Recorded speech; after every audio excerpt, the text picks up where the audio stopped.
ദിലീപേട്ടനെ വെങ്കിക്കറിയാവുന്ന പോലെ ഒരു പക്ഷേ ഞങ്ങൾ ജനങ്ങൾക്കോ എനിക്കോ പേഴ്സണലി അറിയത്തില്ല. അപ്പോൾ ദിലീപേട്ടൻ്റെ കഥകൾ, വസ്ത്രങ്ങളുടെ കഥകൾ നമുക്ക് അവിടുന്ന് ചോദിച്ച് പോവാം. ഈ ഒരു കോസ്റ്റ്യൂം ഡിസൈനർ ആയത് എങ്ങനെയാണ്? അതാകണമെന്നായിരുന്നു ആഗ്രഹം. ഞാൻ ആക്ച്വലി ഞാനൊരു +2 ടൈമിലൊക്കെ ഞാൻ പഠിച്ചുകൊണ്ടിരിക്കുമ്പോൾ നമുക്ക് ഈ സ്റ്റൈൽ ചെയ്ത് നടക്കാൻ ഭയങ്കര ആഗ്രഹമുള്ള ആളാണ്. കാരണം അന്ന് സ്കൂളിലൊക്കെ ഈ പറഞ്ഞ പോലെ നമ്മൾ അന്ന് ലോ വേസ്റ്റും പരിപാടിയും ഒക്കെ ആയിട്ട് നമ്മളിങ്ങനെ സ്കൂളിൽ പ്രശ്നങ്ങളൊക്കെയാണ്, എന്നാലും നമുക്ക് അങ്ങനെ പോകാൻ ഭയങ്കര ഇഷ്ടമായിരുന്നു. അത് കഴിഞ്ഞ് പിന്നെ +2 കഴിഞ്ഞ പിന്നെയാണ് ഞാൻ അങ്ങനെ ആലോചിക്കണം, എന്നാൽ പിന്നെ ഫാഷൻ ഡിസൈനിങ് പഠിച്ചു നോക്കാം, ഒരു ട്രയൽ കൊടുത്ത് നോക്കാം എന്ന് വെച്ചിട്ടാണ് ഞാൻ പിന്നെ നേരെ ബാംഗ്ലൂർ പോയിട്ട് 1 ഇയർ ഡിപ്ലോമ ഞാൻ എടുത്തത്. ശരിക്കും ആ ഒരു കാലഘട്ടത്തൊക്കെ ഫാഷൻ ഡിസൈൻ അത്രമേൽ ആളുകൾ ചെയ്യുന്നുണ്ടോ? ഇല്ല, കുറവായിരുന്നു. അത്രയും ഭയങ്കര ഈ ഒരു ഫീൽഡിലേക്ക് അത്രയും ഭയങ്കര ഫോക്കസ്ഡ് ആയിരുന്നില്ല നമ്മുടെ ഇവിടെ. അപ്പോൾ ആ ഒരു കാലത്ത് നമ്മുടെ ഇവിടെ അങ്ങനെ ഒരു സാധ്യത ഉണ്ടെന്ന് വെങ്കി എങ്ങനെ മനസ്സിലാക്കിയേ? അല്ല, എനിക്ക് അത് അങ്ങനെ ഒരു ചിന്തകളേ ഇല്ല. ആ സമയത്ത് എനിക്ക് തോന്നിയൊരു കാര്യമാണ് അത് പഠിക്കാം, എനിക്കിഷ്ടമുള്ള, നമുക്കും ഇഷ്ടമുള്ളൊരു കാര്യമുള്ള നമ്മൾ ചെയ്യേണ്ടത്. അപ്പോൾ അത് എനിക്ക് തോന്നിയിട്ട് തന്നെ ഞാനായിട്ട് പോയിട്ടാണ് അത് വീട്ടിൽ ഇടിയുണ്ടാക്കിയിട്ടാണ് പോയി ചേർന്നത്. അതൊരു 1 ഇയർ ഡിപ്ലോമ നമുക്കൊന്ന് ട്രൈ ചെയ്ത് നോക്കാം, കാരണം നമ്മൾ കൂടാവുന്ന പരിപാടിയാണെങ്കിൽ മാത്രമേ നമുക്ക് പറ്റുള്ളൂ, അല്ലാത്ത പക്ഷെ നമ്മളത് പിന്നെ എടുത്തിട്ട് കാര്യമില്ല. 1 ഇയർ പഠിച്ചു. 1 ഇയർ പഠിച്ചപ്പോഴത്തേക്കും കുഴപ്പമില്ല. അതിൻ്റെ ഒരു ബേസിക് പരിപാടികൾ അവർ പഠിപ്പിക്കണുള്ളൂ ഈ 1 ഇയർ ഡിപ്ലോമയിലുള്ളത്. അത് കഴിഞ്ഞ പിന്നെയാണ് ഞാൻ പിന്നെ ഡിഗ്രിക്ക് തന്നെ അവിടെ തന്നെ ജോയിൻ ചെയ്തത്. പിന്നെ 3 ഇയർ കോഴ്സ് ഡിഗ്രി കഴിഞ്ഞു. അത് ഞാൻ പിന്നെ ജോലിയിലേക്ക് അങ്ങനെ കടന്നുപോയി. എന്നും ദിവസങ്ങളിൽ എല്ലാം രാവിലെയും ദിലീപേട്ടൻ്റെ വീട്ടിൽ പോയി ഓണിംഗ് ബെല്ലിൽ അടിക്കും, ദിലീപേട്ടാ. അതെന്തായിരുന്നു കഥ? അത് ആക്ച്വലി ചേട്ടൻ പറഞ്ഞ കാര്യം കറക്റ്റാണ്. അതായത് ഞാൻ ആക്ച്വലി എൻ്റെ വീടും ദിലീപേട്ടൻ്റെ വീടും ലൈക്ക് ഒരു മതിൽ അപ്പുറം വീടാണ് ഞങ്ങൾ. അപ്പം ഞാൻ എൻ്റെ ഒരു ചൈൽഡ്ഹുഡ് മുതൽ ദിലീപേട്ടൻ എന്നല്ല, അവിടുത്തെ ഫാമിലി മെമ്പേഴ്സിലെ എൻ്റെ ഫാമിലി പോലെയാണ്. എനിക്ക് ഏത് സമയത്തും കയറി പോവാം. അതെ. വെച്ചാൽ ഞാൻ എപ്പോഴും അവിടെയാണ്, കാരണം വെച്ചാൽ അങ്ങനെയുള്ള റിലേഷനാണ്. പിന്നെ നമ്മൾ കാരണം ഞാൻ വളരെ ചെറുതാണ്, അപ്പോൾ ആ സമയത്ത് എപ്പോഴും വീട്ടിൽ പോകുന്നു, എല്ലാവരും ഒന്നും അതൊക്കെ ആ സമയത്ത് ഉണ്ടായിരുന്നു ആ റിലേഷൻ. പിന്നെ പഠിത്തം കഴിഞ്ഞ് പിന്നെ ഈ പറഞ്ഞ പോലെ നമ്മൾ പഠിച്ചുകൊണ്ടിരിക്കുന്ന ഒരു ടൈമിൽ ദിലീപേട്ടൻ്റെ വേറെ വെർഷൻ, ദിലീപേട്ടൻ ആ വഴിക്ക് പോകുന്നു, നമ്മൾ പഠിച്ച് വേറെ വഴിക്ക് പോകുന്നു.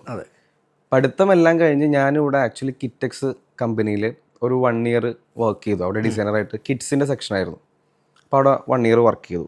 അത് കഴിഞ്ഞ് അങ്ങനെ നിൽക്കുമ്പോഴാണ് പിന്നെ ഞാൻ അവിടുന്ന്, കാരണം എനിക്ക് ഓഫീസ് ജോബ് അത്ര ഇഷ്ടപ്പെടുന്ന ആളല്ല. 10:00 പോകുന്നു, 5 മണിക്ക് അത് മാത്രമല്ല, ഇങ്ങനെ ഒരു സ്ഥലത്ത് ഇങ്ങനെ ഇരിക്കാന്ന് പറഞ്ഞ ഒരു പരിപാടി പറന്ന് കിടക്കാൻ ഇഷ്ടം. അപ്പം അത് കാരണം അത്ര കംഫർട്ടബിൾ ആയിരുന്നു. ഞാൻ പിന്നെ അത് അവിടെ നിന്ന് വൈൻഡപ്പ് ചെയ്തു. അങ്ങനെ ഞാൻ പിന്നെ നേരെ ജോയിൻ ചെയ്യണം നമ്മുടെ ഇന്ദ്രജിത്തില്ലേ, ആക്ടർ ഇന്ദ്രജിത്ത്, അതിൻ്റെ ആളുടെ വൈഫ് പൂർണിമ ഇന്ദ്രജിത്ത്, അവരുടെ കൂടെയായിരുന്നു. അവിടെ അവർക്കൊരു ബൊട്ടീക്ക് ഉണ്ടായിരുന്നു, പ്രാണ എന്ന് പറഞ്ഞിട്ട്. അപ്പോൾ അവിടെ ഒരു 1 ഇയർ അവിടെയും വർക്ക് ചെയ്തു. അവിടെ ഡിസൈനറായിട്ട് അവിടെ വർക്ക് ചെയ്തു. അത് കഴിഞ്ഞിട്ടാണ് എനിക്ക് തോന്നുന്നു ചന്ദ്രേട്ടൻ അവിടെ ആ പടത്തിൻ്റെ റിലീസ്. ആ പടത്തിൻ്റെ റിലീസിൻ്റെ അന്ന് രാവിലെ ആക്ച്വലി ഞങ്ങൾ വീട്ടുകാരെല്ലാവരും കൂടി പോയത്, അന്ന് കമലഹാസൻ്റെ ഏതൊരു പടത്തിനാണ് ഞങ്ങൾ കാണാൻ വേണ്ടി പോയത്. പക്ഷെ അന്ന് ആ പടം വന്നു തിയേറ്ററിൽ പോയി കഴിഞ്ഞപ്പോഴത്തേക്കും അന്ന് റിലീസ് മാറ്റി വെച്ചു. അപ്പം അന്നാണ് ചന്ദ്രേട്ടനോട് റിലീസ്. അപ്പം ഞാൻ പറഞ്ഞു, എന്നാൽ പിന്നെ നമുക്കെല്ലാവരും കൂടി ഇതിന് കയറാം. അങ്ങനെ ഫസ്റ്റ് ഡേ ആ പടത്തിന് കയറുന്നു. പടം ഞാൻ കണ്ട് ഇറങ്ങി. അത് കഴിഞ്ഞ് നേരെ ഞങ്ങളെല്ലാവരും ഹാപ്പിയായിട്ട് ഞങ്ങൾ നേരെ തിരിച്ച് റിട്ടേൺ വീട്ടിലോട്ട് വരാം. വീട്ടിൽ വരുമ്പോൾ ദിലീപൻ്റെ വീടിൻ്റെ തൊട്ട് സൈഡിലാണ് നമ്മൾ വണ്ടി പാർക്ക് ചെയ്യുന്ന ഏരിയയൊക്കെ. അപ്പോൾ അവിടെ വണ്ടി ഇട്ടു പുറത്തിറങ്ങി കഴിയുമ്പോഴത്തേക്കും അവിടെ അനൂപേട്ടനുണ്ട്, ബ്രദർ. അപ്പോൾ എല്ലാവരും അറിയുന്നതായതുകൊണ്ട് എന്തായി അവിടെ പോയി. അപ്പോൾ ഞങ്ങൾ പടം കണ്ടിട്ട് വന്ന വഴിയാണ് എന്നൊക്കെ പറഞ്ഞാൽ വിശേഷം. അപ്പോൾ ഞാൻ ഇറങ്ങിയിട്ടില്ല ആക്ച്വലി, ഞാൻ കാറിൽ തന്നെയാണ്. അപ്പോൾ വീട്ടുകാർ ഇതൊക്കെ സംസാരിച്ചെല്ലാം കഴിഞ്ഞ് ഇവർ വീടിൻ്റെ അകത്തേക്ക് പോയി. അപ്പോൾ അത് കഴിഞ്ഞപ്പോഴാണ് ഞാൻ ഇവർ അകത്ത് പോയി എന്നുള്ള കാര്യം ഞാൻ അറിയുന്നത്. അപ്പം ഞാൻ നേരെ ചെന്നിട്ട് അപ്പം ഞാൻ ചോദിച്ചു, അല്ല, അപ്പം ഞാൻ അകത്ത് പോയി കഴിഞ്ഞപ്പോൾ ഞാൻ ചോദിച്ചു, അല്ല ചേട്ടനുണ്ടോ അവിടെ, ദിലീപേട്ടനുണ്ടോ അവിടെ? ഇവിടെ ഉണ്ട്, മേളിലുണ്ട്. മേളിൽ കാണാൻ പറ്റുമോ? ഞാൻ വിളിക്കാം എന്ന് പറഞ്ഞിട്ട് അനുവേട്ടൻ പോയി വിളിച്ചു.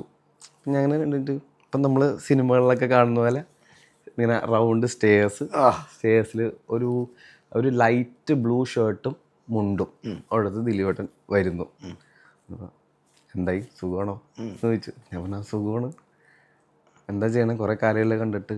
അപ്പം ഞാൻ പറഞ്ഞാൽ എങ്ങനെയൊക്കെയാണ്, കുഴപ്പമില്ലാതെ പോണു, ഇപ്പം എന്താ ചെയ്യണേ? അപ്പം ഞാൻ പറഞ്ഞു, ഇങ്ങനെ ബൊട്ടിക്കിലാണ് വർക്ക് ചെയ്യുന്നത്, പിന്നെ ഇതേപോലെ ഇങ്ങനെ കുറച്ച് ഷോസ് പരിപാടികളൊക്കെ ചെയ്യുന്നുണ്ട്. അപ്പോഴാണ് ഞാൻ ചോദിക്കുന്നത് ആക്ച്വലി. അങ്ങോട്ട് ചോദിക്കുവായിരുന്നു. ഞാൻ ചോദിച്ചു എനിക്കിങ്ങനെ സിനിമയിൽ എന്തെങ്കിലുമൊക്കെ ചെയ്യണമെന്ന് ആഗ്രഹമുണ്ട്, പഠിച്ചത് ഇതാണ്.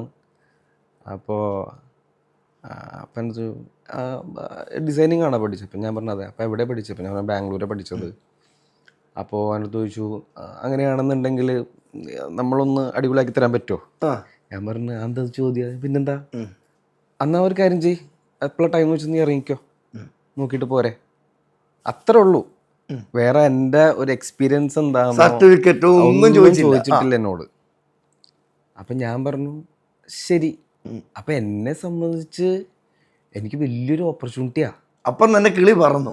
കാരണം നമ്മൾ ചിന്തിക്കുന്നില്ലല്ലോ അങ്ങനെ ഒരു ഓപ്പർച്യൂണിറ്റി പെട്ടെന്ന് ഒറ്റ വാക്കിൽ വരുന്നോ അല്ലെങ്കിൽ ഒന്നും അറിയില്ല. ഞാനപ്പം തന്നെ ഓഫീസിൽ പോയി കാര്യങ്ങളൊക്കെ പറഞ്ഞു. അത് പറഞ്ഞപ്പോൾ തന്നെ ഓക്കെ, അപ്പോൾ ഒരു ടൈം പീരീഡ് ഉണ്ടല്ലോ. അപ്പോൾ ഈ ടൈം പീരീഡിൻ്റെ ഇടയ്ക്ക് അപ്പം അന്ന് ആക്ച്വലി ഞാൻ ഈ പറഞ്ഞതിന് ശേഷം അപ്പം നമുക്കിതിൻ്റെ പ്രോസസ്സ് അറിയില്ല, എങ്ങനെയാണ് ഇത് ചെയ്യേണ്ടത് അറിയില്ല, ഇതൊന്നും ഒരു ഐഡിയ ഇല്ല. ഒരു ഷൂട്ടിംഗ് പോലും കാണാത്ത ആളാണ് ഞാൻ.